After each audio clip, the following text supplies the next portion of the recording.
The Honourable Todd McLean. Well, Mr Speaker, at the beginning of a year it's always to get something off your chest, so congratulations, Mr Hipkins. We hope we don't have to hear that again. There's the challenge that we have with the Labor Party. After 6 long years in opposition, they're still out of touch. Mr Hipkins said that the Labor Party is on the way back. Well, if you look at the last election, there's not much further back you can go, Mr Speaker. There's not much further back you can go. New Zealand is pronounced upon that. But Mr Hipkins tells a good story. Let's unpack that a little bit.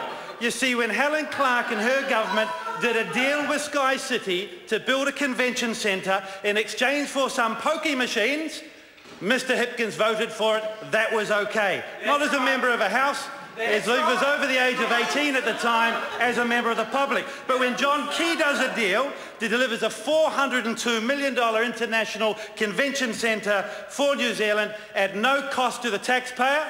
Somehow that's different from what Mr Hipkins voted for previously under Helen Clark. And here's the thing, Mr Speaker, it's a hypocritical position. It can't be okay for them back then and actually different here today.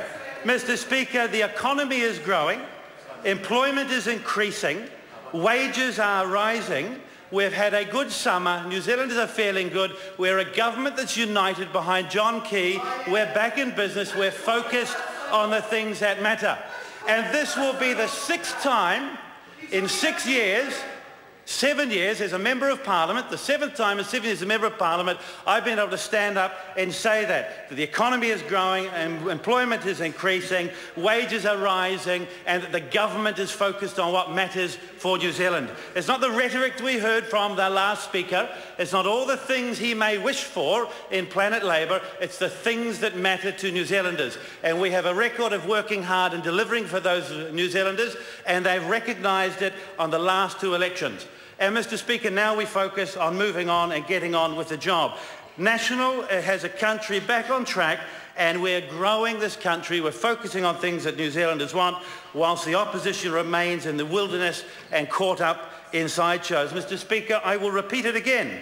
National has a Prime Minister who has the support of his caucus, the support of the party, the support of the electorate, and the support of New Zealanders. And the little tweets that have been sent from the opposition benches about us today are fanciful, and they're confusing themselves and they're making things up. Never has this party been as united behind a leader as we are today and focused on the things that matter.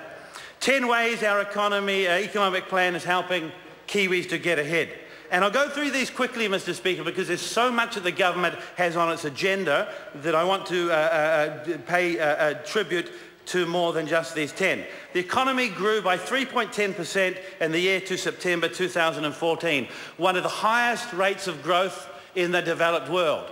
And we hear from Mr Hipkins about all the things we're not doing and what's going on in these other countries. Well, in Australia, the picture is so very much worse than here. Indeed, when one looks at political management there, it reminds me of the Labor Party, and that's the challenge that they have. We've got growth rates of 3.2%, forecast 3% as we go forward. Average wages, Mr Speaker, Mr Hipkins said, there's been no growth at all, but actually average wages increased by 15% over the last 5 years.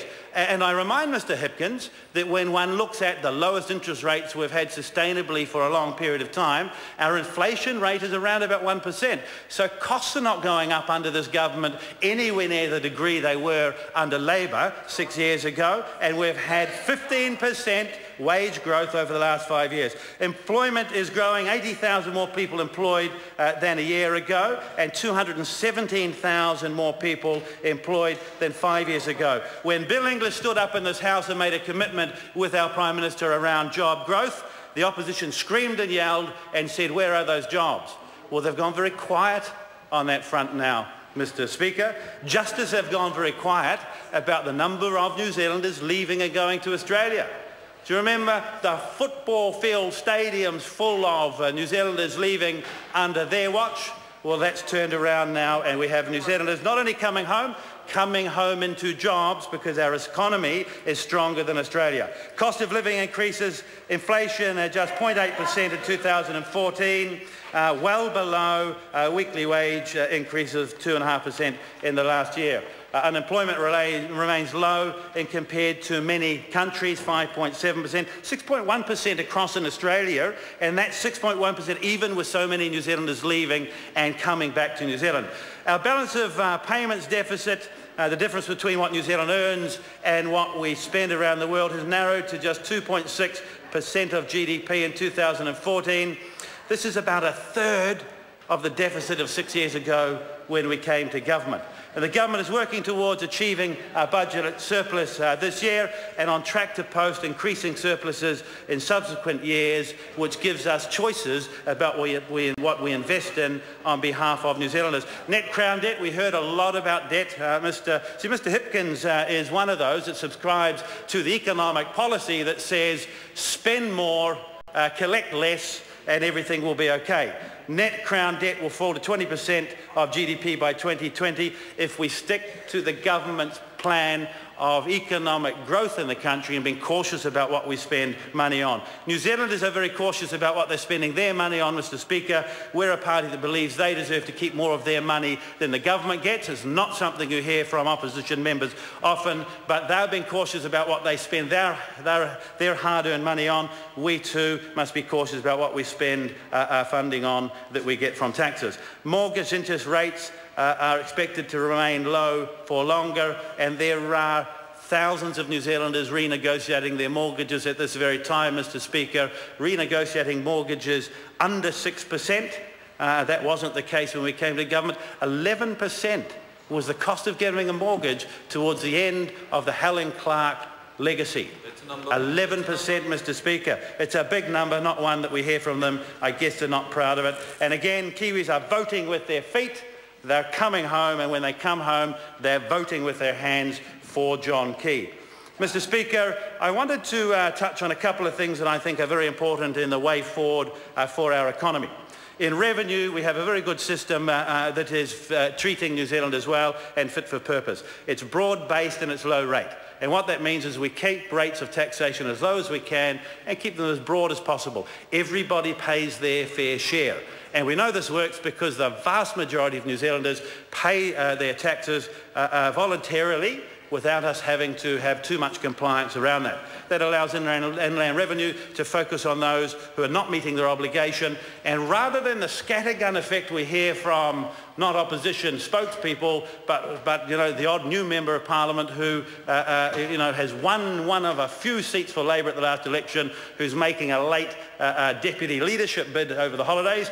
All of the rest of the Labour Party went on holiday. Mr Nash churning out press release after press release on everybody else's portfolios in Labour. Gone quiet since he come back. I guess they've reeled him back in. But as opposed to what he said, we're focusing resources of the taxpayer on those that don't pay their tax. And last year we collected an extra $4 billion over and above what would have been the case without that government investment. That's using taxpayers' money well. Mr Speaker, finally the bit I want to touch upon is the great work that Tim Grosser, our Minister of Trade, is doing around the world. We have one of the best records of trade agreements anywhere. Some few years ago, New Zealand signed an agreement with China. Yep, there it goes. The opposition said they signed it. Well, here's the thing, Mrs King, shouldn't start something you can't finish. We put it in place and we're making it work. $2 billion worth of trade when we started. Today it's $20 billion worth of trade, and that's the work of hard-working New Zealanders. Now let's look at a new trade agreement that Mr Grosser has negotiated and is ready for signing with Korea. The thing about the agreement with Korea, Mr Speaker, is it's good for everyday New Zealanders. Now in the part of the Bay of Plenty where National holds every single seat and you can't find a list MP anywhere, we have a lot of kiwi fruit growers. Every kiwi fruit grower in the Bay of Plenty on average will get $8,500 in their hand a year extra because of the trade agreement Tim Grosser negotiated.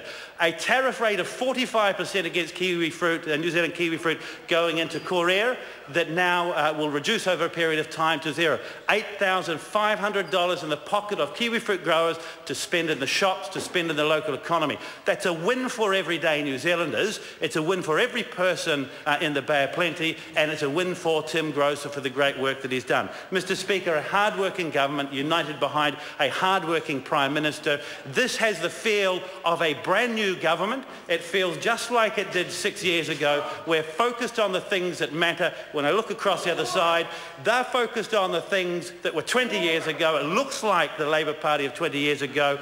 As Mr Hipkins said, let's bring this year on. I understand, members, this is a split call within the Green Party, and I call Catherine Delahunty.